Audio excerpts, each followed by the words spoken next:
The winter of 1944 descended upon Europe with a heavy silence that was soon broken by thunder. The Allies believed the war was nearing its end. American soldiers wrote home about Christmas plans, about family dinners they hoped to attend, about peace finally within reach. Yet far away, in the cold forests of the Ardennes, German high command plotted something bold, something desperate. Operation Greif, it was called. On the surface, it looked like madness. Infiltrators dressed in American uniforms, men who had slipped behind Allied lines, not to fight in open battle, but to confuse, sabotage, and terrify. The idea came from Otto Skorzeny, a man already known for daring raids and unconventional warfare. He promised Hitler that with just a few dozen well-trained men, chaos could spread across the American rear. The selection of these infiltrators was not random.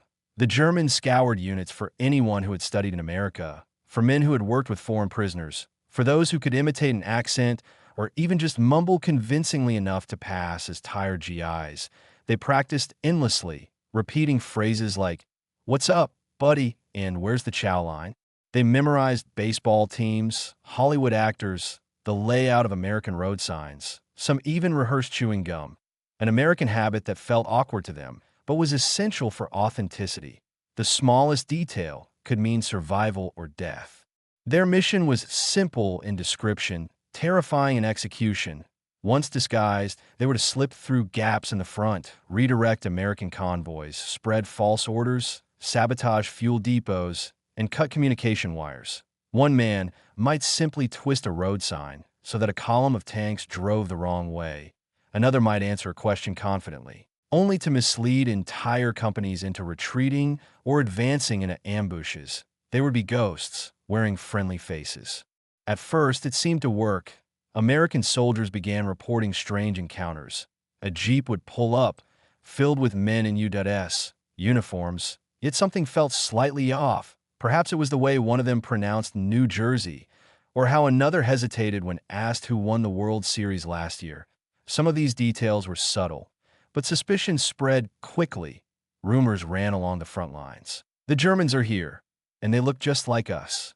Paranoia grew, checkpoints tightened, military police began to devise tests. Soldiers were suddenly asked about baseball, about the capital of obscure states, even about pop culture trivia. For a farm boy from Kansas, these were obvious answers, but for a German raised on Goethe and Schiller, they were nearly impossible. One famous account tells of an American officer who grew suspicious of a Jeep crew. They looked the part, spoke English, even had cigarettes that seemed genuine, but when he casually asked, "Who's Mickey Mouse's girlfriend?" the answer came back wrong. Minnie Mouse was known to every American child, but the infiltrators stumbled. Within moments, they were disarmed, dragged from the vehicle, and interrogated. Fear swept through the ranks. Suddenly, no one trusted anyone. Soldiers began detaining their own comrades until they could prove their identity. Some were held at gunpoint until they named their hometown baseball team. Others were forced to recite the Pledge of Allegiance or name the state capital of Illinois. Mistakes could be deadly. In at least one case, real Americans were shot because someone believed they were infiltrators. War is cruel not only in its violence, but in its confusion. And Operation Greif thrived on that. Meanwhile, the infiltrators themselves lived in constant terror. Dressed as GIs, they drove captured jeeps with forge passes. Every mile deeper into Allied territory was another step closer to discovery. A slip of the tongue, a misplaced word, could end with a bullet in the back of the head. Some succeeded for days, redirecting traffic, sabotaging communications. Others were caught within hours, sweating under the questioning of MPs who knew that hesitation was a telltale sign of guilt. For Skorzeny, the operation was a gamble. He knew most of his men were doomed. If captured in enemy uniform, they would not be treated as prisoners of war, but as spies, executed swiftly, often by firing squad. Still, he convinced them their sacrifice would buy time for the German counterattack, that the Ardennes offensive could split the Allies and perhaps even force negotiations. Many believed him, or at least pretended to. Some were patriots, others simply had no choice. The first executions came quickly. American military police, after extracting confessions, lined men against walls or trees and carried out sentences. News of these executions spread among UDS troops, deepening the paranoia. Every unfamiliar face became a suspect, every odd accent a threat. Entire units wasted hours questioning each other instead of preparing for battle, and in that wasted time, German tanks pushed deeper into Allied territory. In the fog of war, truth and rumor blended. Stories circulated of infiltrators changing road signs so effectively that entire divisions were delayed. Other tales told of Germans captured with maps of Washington, D.C., fueling fears of sabotage even in America itself. Most of these stories were exaggerated, but their power lay not in accuracy, but in fear. Soldiers fought not only against bullets and shells, but against doubt. And so, the Ardennes became not just a battlefield of steel and snow, but of deception and mistrust. Operation Greif had only a few hundred men, yet it created the illusion of thousands. It made Americans question every handshake, every greeting, every jeep that rolled up from the rear. Even as many infiltrators were captured or executed, their mission succeeded in one crucial respect. It slowed the Allies. Delay meant lives, and for the German High Command, even days of confusion were worth the terrible cost. The executions left a mark not only on the Germans who faced them, but also on the Americans who carried them out. Soldiers who just days before had thought only of surviving artillery barges now found themselves forced into the role of judge and executioner. A captured infiltrator was not a regular prisoner of war, but a spy in uniform, and the rules of war demanded swift justice. Some men pulled the triggers without hesitation, hardened by months of combat. Others struggled, haunted by the idea of killing a man who looked like them, dressed like them, and spoke almost convincingly like one of their own. In foxholes and mess tents, whispers spread. "Did you hear? They shot 3 more this morning. Just lined them up and fired." The paranoia thickened like the winter fog. Checkpoint culture became almost absurd. Units began quizzing each other on the spot. Not just strangers, but even comrades they had known for weeks. Who won the World Series in 1940? What's the capital of Kentucky? Spell the word sergeant.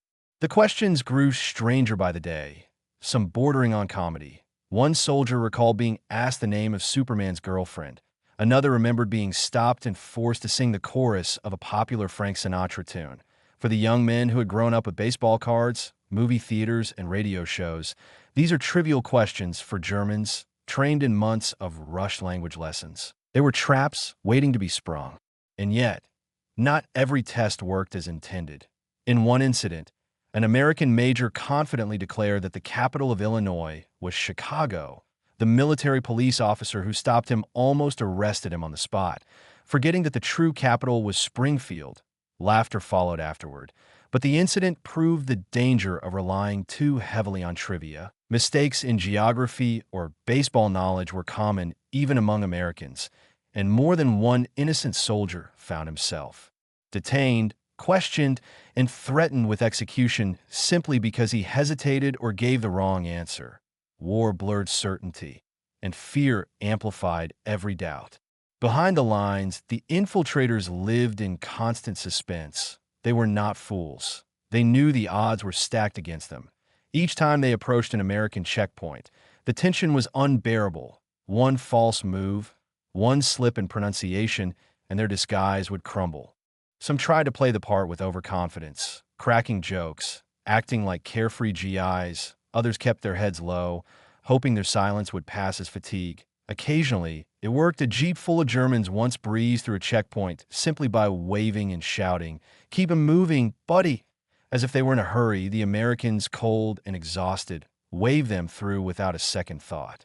But for every success, there were failures. One group of infiltrators, caught after fumbling with a map, confessed under interrogation that they had been ordered to misdirect American units. Another was betrayed by the way he smoked a cigarette, holding it between thumb and forefinger like a European instead of between index and middle fingers like an American. Tiny cultural habits became life or death signals. A soldier could rehearse words and phrases, but instinctive gestures were far harder to fake. In some ways, the infiltrators did achieve what Skorzeny had promised: chaos. American divisions slowed their movements, convoys were delayed, and the fear of spies spread faster than the infiltrators themselves. Eisenhower, the supreme commander, was said to be so concerned about assassination attempts that his personal movements were restricted. Rumors circulated that Skorzeny's men had orders to capture or kill Allied leaders, and security tightened across the entire front. Even generals were stopped and interrogated by their own MPs, forced to prove they were who they claimed to be. The German high command took pride in the confusion. But in reality, the infiltrators paid a grim price. Dozens were captured, and many were executed. Those who survived long enough to carry out their missions returned with stories of near disaster, of checkpoints barely passed, of suspicion in every eye they met. One recalled how his heart nearly gave out when a military policeman asked him to name the capital of Vermont. He had no idea, but luck saved him. The MP was distracted by an approaching convoy and waved him through. Such coincidences kept some alive, but they could not last forever. As the Battle of the Bulge raged on, the infiltrators' role became part of a larger story of desperation. The Germans threw everything they had into the Ardennes offensive: tanks, artillery, men who could scarcely believe they were still fighting after 5 years of war. For a brief moment, it worked. American lines bent. Units were encircled, chaos reigned, but the Allies adapted quickly. Supplies were rerouted, roads secured, and counterattacks launched. The infiltrators, once terrifying phantoms in friendly uniforms, became hunted prey. Checkpoints grew stricter, interrogations more intense, and executions more frequent. The game of deception lost its edge once the Americans understood it. Still, the psychological damage lingered. Even months later, veterans of the Ardennes spoke of the constant suspicion, the fear that the man next to them might not be who he claimed to be. It was a paranoia unique to this operation, one that outlived its tactical importance. For the Germans, Operation Greif was a partial failure. The offensive stalled, the Allies regained the initiative, and the war ground on toward Germany's defeat. Yet in another sense, it succeeded far beyond its scale. With only a handful of men, Skorzeny had forced an entire army to question itself. Stories from that winter became legend. American GIs told tales of road signs twisted around, of convoys sent in circles through icy woods, of strange questions asked at midnight roadblocks. Some swore that the infiltrators had been everywhere, more numerous than they truly were. In reality, only a few dozen men penetrated the lines, but rumor multiplied them into hundreds. Fear does not need numbers. It needs imagination, and imagination in the frozen Ardennes was endless. Even among the Germans, the operation took on mythical proportions. Surviving infiltrators spoke years later about the tension, the disguises, the bizarre trivia tests that sealed their fates. Some expressed pride that they had carried out such a daring mission, even if it cost their lives. Others admitted it had been madness from the start, a waste of brave men for little gain. Yet all agreed on one truth. For those few days in December 1944, identity itself became a weapon of war.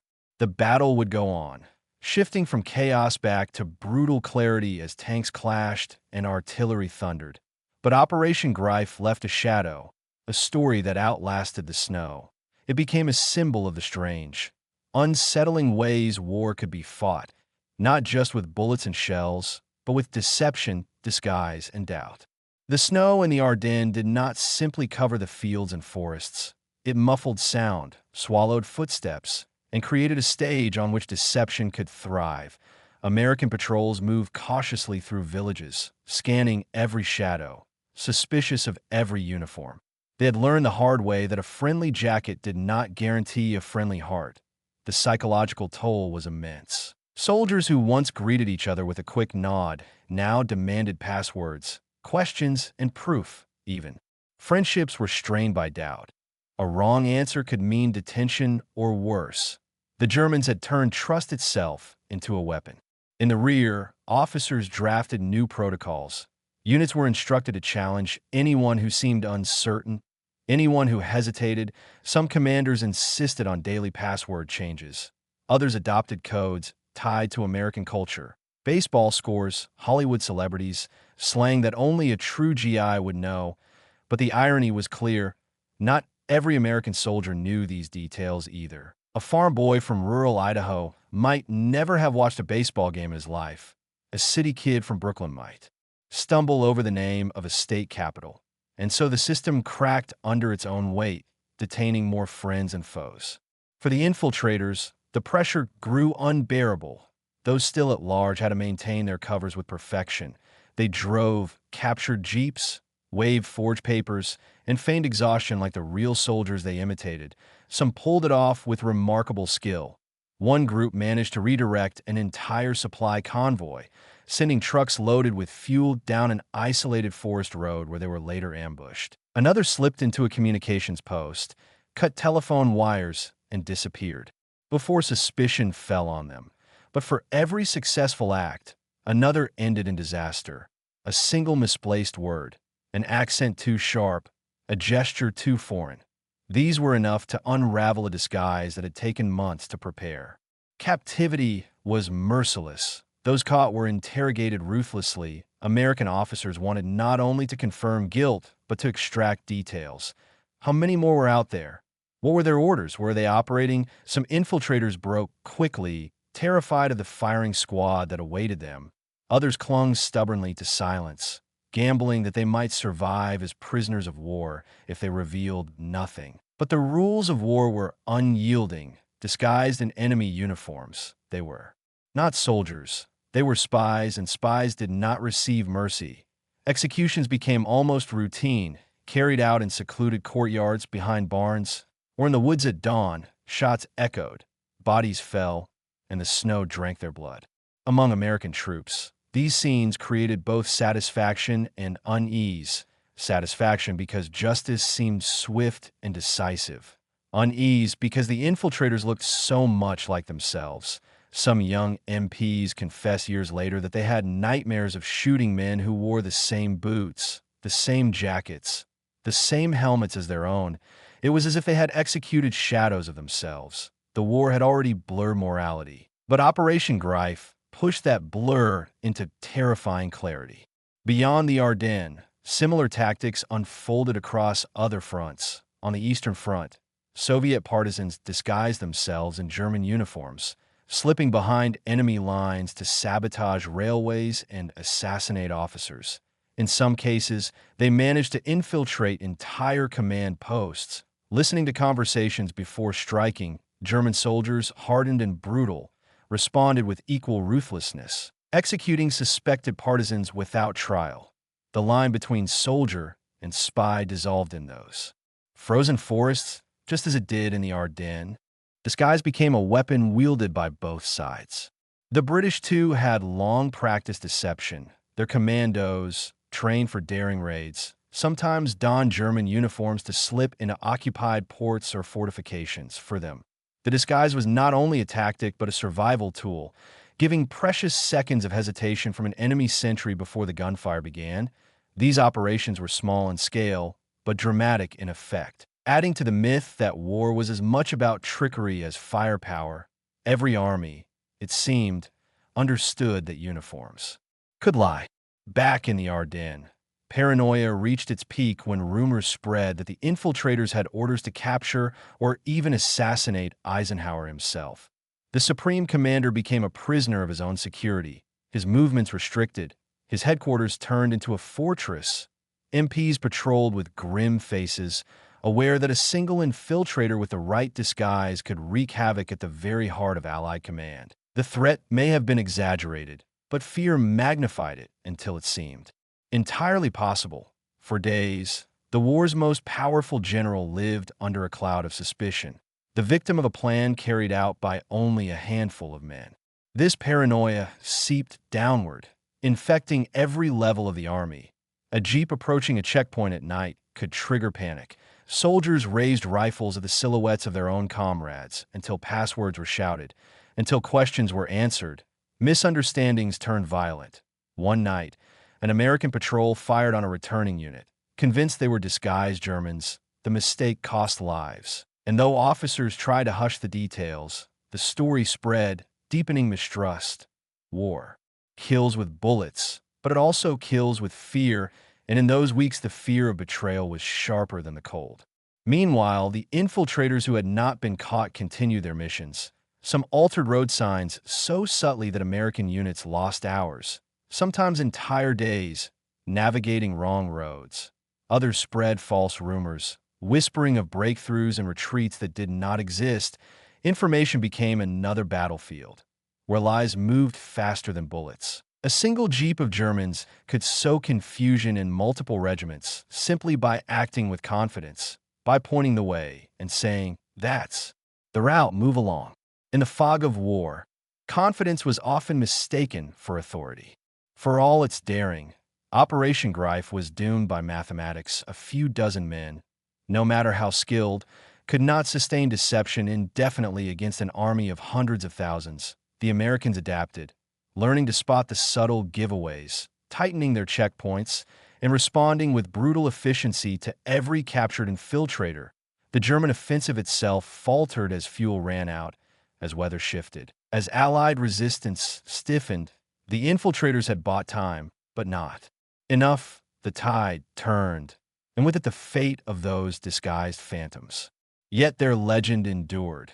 After the war, veterans spoke of the infiltrators with a mix of fear and fascination. Some swore they had encountered them. Others repeated rumors they had never verified. The story grew larger with every telling, until it seemed as though the forest had been crawling with disguised enemies, when in truth they numbered only a few dozen. Such is the power of myth in war. Fear magnifies the enemy, makes him more than he is, until even shadows carry weight. Decades later, historians would debate the effectiveness of Operation Greif. Militarily, it achieved little. Delays, confusion, a temporary disruption. Strategically, it failed to alter the course of the Ardennes offensive, but psychologically, it left a scar. It showed that trust could be weaponized, that the comfort of a familiar uniform could be turned into a trap. Soldiers learned that the man who looked like a friend might be the one who killed them. That lesson lingered long after the snow melted and the guns fell silent.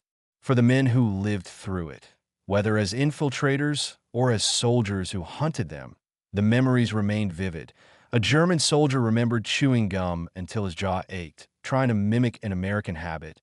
An American GI recalled freezing in terror when asked a trivia question he didn't know, convinced his own comrades might shoot him. These small, human moments painted the true picture of Operation Greif. Not a grand strategy, but a series of fragile encounters, each balanced on the edge of suspicion. As the winter of 1944 turned into 1945, the operation faded into history, overshadowed by the collapse of the German offensive and the relentless Allied advance into the heart of the Reich. But for a few weeks in the frozen Ardennes, identity itself had been the battlefield. Men fought not only with weapons, but with words, accents, habits, and the trust of those around them. And in that strange, haunting struggle, the line between friend and foe blurred until no one was certain of anything at all. The story of infiltrators did not end with the Ardennes.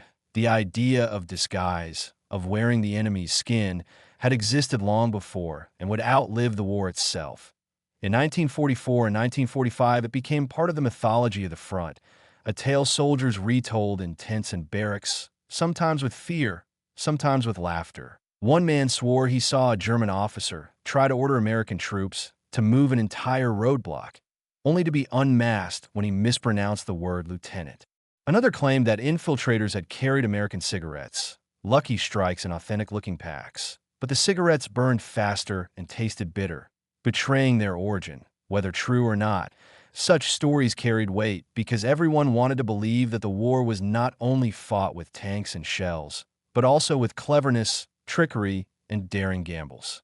Among the Allies, the paranoia slowly evolved into something almost routine. Soldiers would test each other for fun, throwing out questions just to see who stumbled. Name the capital of Nebraska. One man would ask, and laughter followed when his friend hesitated, but behind the laughter was a nervous truth. Hesitation could kill. Men learned facts they had never cared about before: state capitals, baseball scores, the names of comic book characters, because they knew ignorance might be mistaken for treachery. The war educated them in ways school never had, pressing trivia into their minds with the weight of survival. For the Germans, the infiltrators who return alive carried their own scars. They spoke of checkpoints where a single glance nearly betrayed them, of moments when they thought the end had come. Some recalled the humiliation of being paraded as prisoners, their American uniforms stripped away, their true identity exposed. Others remembered the sharp sting of being treated not as soldiers, but as criminals, condemned before they could even explain. In their eyes, they had risked everything for their country, yet history would judge them as spies. That duality haunted them long after the war, when they sat in quiet homes and remembered those frozen days. The Allies, too, would face questions. Historians later asked whether executions of infiltrators were always justified, whether some men were killed without proper proof. In the chaos of battle, justice was swift, sometimes too swift. A frightened soldier might mistake a nervous comrade for an imposter, and the punishment could be final. War leaves little room for careful trials. And Operation Greif tested the limits of military law. The line between fair combat and summary execution blurred, just as the line between friend and enemy had blurred on the snowy roads of Belgium. Beyond the Ardennes, disguise and deception continued to play their roles across the globe. In the Pacific, Japanese intelligence agents sometimes dressed as local civilians or even as Allied soldiers in the confusion of jungle warfare. In the Soviet Union, partisans wore German uniforms to board trains and plant explosives. In occupied France, resistance fighters donned enemy attire to slip past checkpoints and assassinate officers. Everywhere, the same game was played: appearance versus reality, trust versus betrayal. The uniform, meant to be a symbol of clarity, became another mask in a war already filled with masks. What made the Ardennes unique was not just the use of disguises, but the scale of fear it created. In those weeks, the American army turned inward, suspicious of itself. Soldiers who had fought shoulder to shoulder suddenly demanded proof from one another. Commanders feared assassination. Convoys feared ambush. Even Eisenhower feared betrayal. With only a few dozen men, the Germans had shaken the confidence of an entire army. That psychological strike, though fleeting, was perhaps the greatest achievement of the operation. As the battle turned against Germany, the infiltrators' legend began to shrink back into reality. Most were captured, and many were executed. Their missions, while daring, did not change the outcome. The Allies regrouped, counterattacked, and pushed the Germans back. The Ardennes offensive collapsed, and with it went Hitler's last gamble on the Western Front. Operation Greif became a footnote, overshadowed by the broader failure of the offensive. But in the memories of those who had lived through it, it remained unforgettable. Years later, American veterans recalled the suspicion with a mixture of humor and bitterness. Some laughed about the absurdity of trivia tests, about being asked who dated Superman or what the capital of Delaware was. Others still felt the sting of mistrust, remembering how they had been detained by their own comrades, accused of being Germans simply because of an accent, a hesitation, or a wrong answer. These memories colored their stories long after the war, making the infiltrators seem larger than life. Even when historians reminded them that only a few dozen Germans had actually penetrated the lines, many veterans swore it felt like hundreds. Fear had magnified reality until the two were indistinguishable. The Germans, too, told their stories. Some infiltrators who survived captivity and execution recounted their missions with pride, insisting they had nearly changed the course of battle. Others admitted the operation had been folly, a suicide mission born of desperation. Otto Skorzeny himself, the architect of the plan, defended it as a necessary gamble. After the war, he stood trial but was acquitted, partly because American officers testified that they too had used disguises in their own operations. The hypocrisy was plain.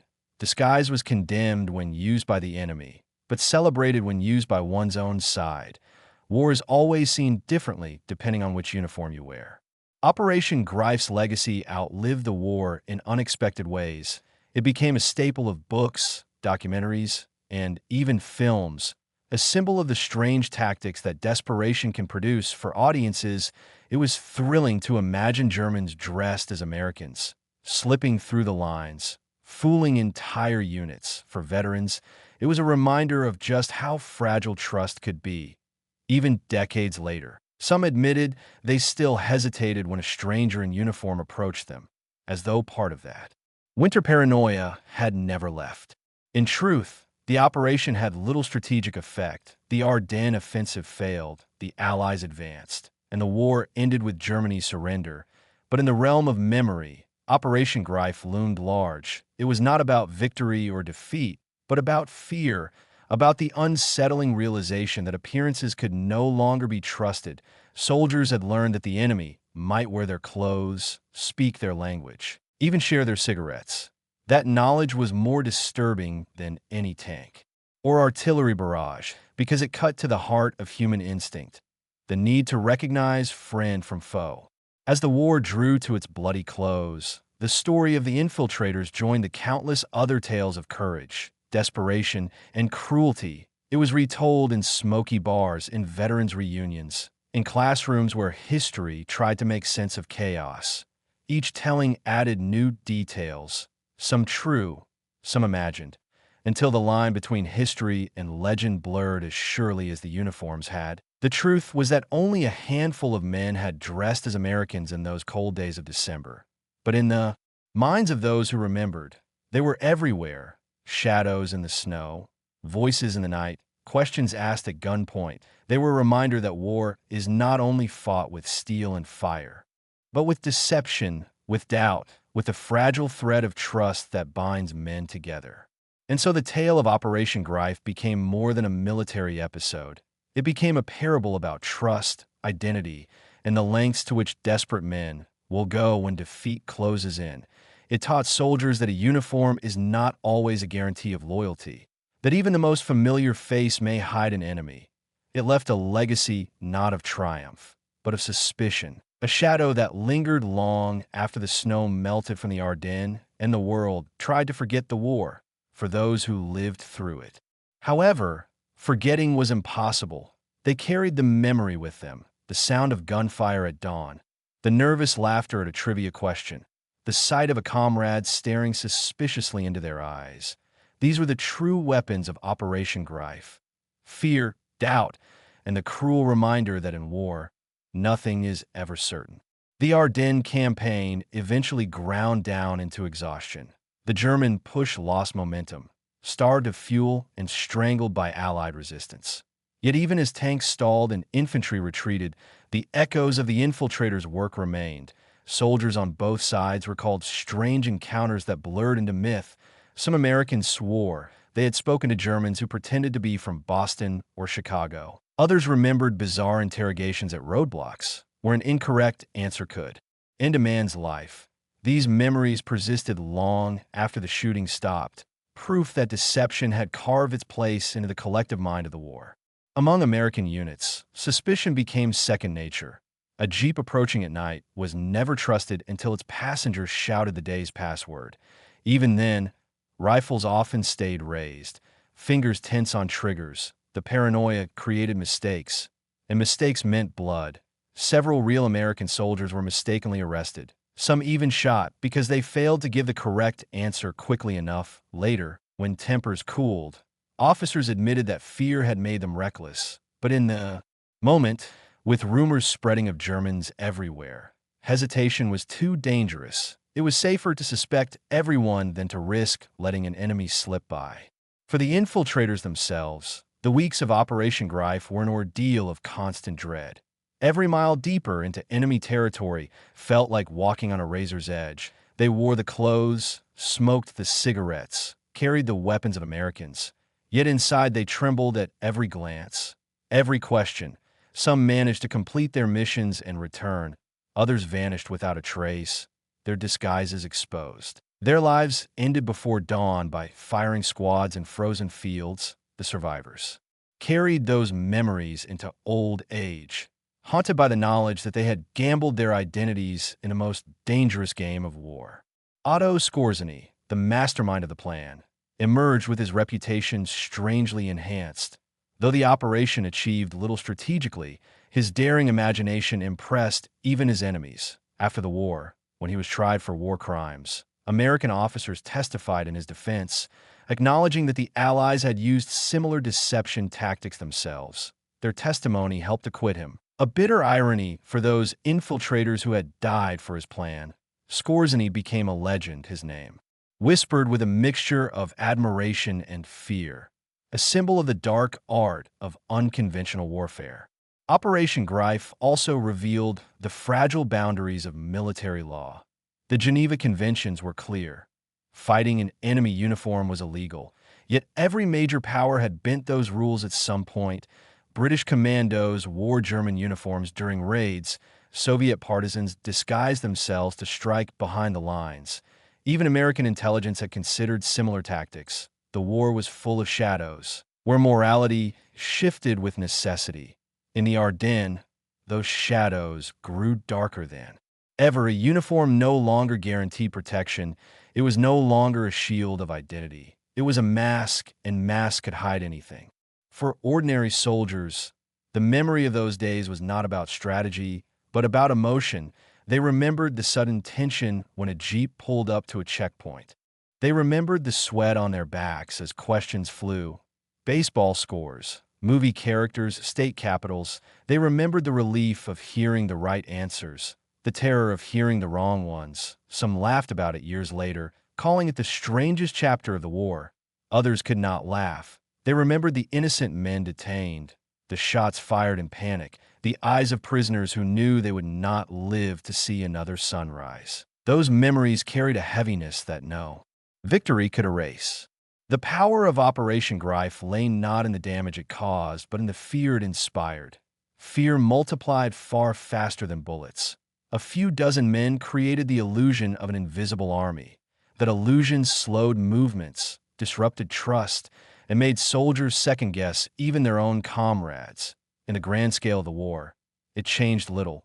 But for the men on the ground, it changed everything. It was a lesson written not in strategy books, but in the nervous glances exchanged on dark roads, in the whispered passwords that could mean life or death.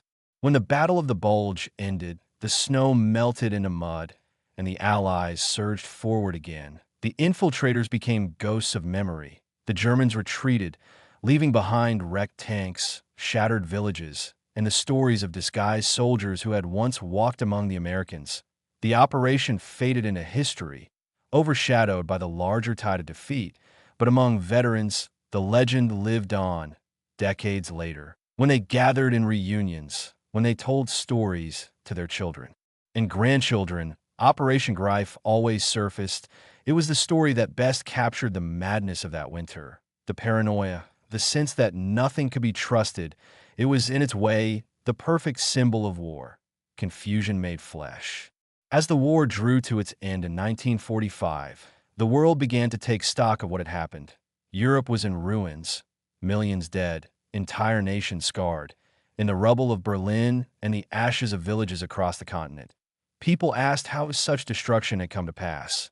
Yet even amid the enormity of total war, the small, human stories persisted. Among them was the tale of men who had dared to disguise themselves, to wear the enemy's skin, to fight not with open fire but with deception. Operation Greif was one of many such stories, but it stood out because of the fear it created, because of how deeply it unsettled the men who lived through it. Historians later debated its value. Some argued it was a pointless gamble, wasting skilled soldiers on missions that achieved little. Others insisted it was a stroke of genius, proving that fear could be as powerful as any weapon. The truth likely lay in between. The infiltrators caused disruption, slowed movements, and spread confusion, but they could not change the outcome of the Ardennes offensive. Germany lacked the strength, the resources, the time to turn trickery into victory. The Allies were too strong. They were too firm. Deception alone could not reverse the tide of war. Yet the story endured because it revealed something profound about human nature. In war, trust is as vital as ammunition. Soldiers rely on the man beside them, on the uniform he wears, on the shared identity that binds them. Operation Greif shattered that certainty. It forced men to question what they saw, to doubt the very signs that had once guided them. It taught them that appearances could lie, that an enemy could smile with a friendly face and still be a killer. That lesson was more terrifying than any artillery barrage, because it attacked the foundation of brotherhood itself. For the infiltrators who survived, life after the war was complicated. Some blended back into civilian life. Never speaking of what they had done, others embraced the notoriety, telling their stories to anyone who would listen. A few even profited from the legend, writing memoirs or giving interviews where they described their missions in dramatic detail. But always beneath the surface, there was the knowledge that they had walked a line between soldier and spy, between honor and dishonor. History would never fully absolve them, nor would it fully condemn them. They remained figures of ambiguity, men who embodied the gray zones of war. For American veterans, the memory of those days lingered as a strange, haunting chapter. They remembered the cold, the snow, the roar of tanks. But they also remembered the questions, the suspicion, the constant need to prove themselves. Some admitted that even years later, they still felt uneasy when asked trivia, as if the wrong answer might bring back the sound of rifles being cocked. The war had ended, but the echoes of paranoia remained, etched into their minds like scars. In the end, Operation Greif became less about military results and more about psychological impact. It showed that the battlefield is not only made of trenches and roads, but also of minds. It proved that fear can move armies, that doubt can stall divisions, that trust is a fragile weapon easily turned against those who wield it. It left a legacy of caution, a reminder that in war, nothing is ever as simple as it seems. And so the story lives on. It lives in history books, in documentaries, in the whispered recollections of old soldiers. It lives in the lessons taught to new generations about deception, about the dangers of assuming that uniforms tell the truth. It lives in the recognition that war is never black and white, but always shades of gray, where even identity can be stolen, twisted, and used as a weapon. The winter of 1944 is long gone. The forests of the Ardennes are quiet now, and the world has changed beyond recognition.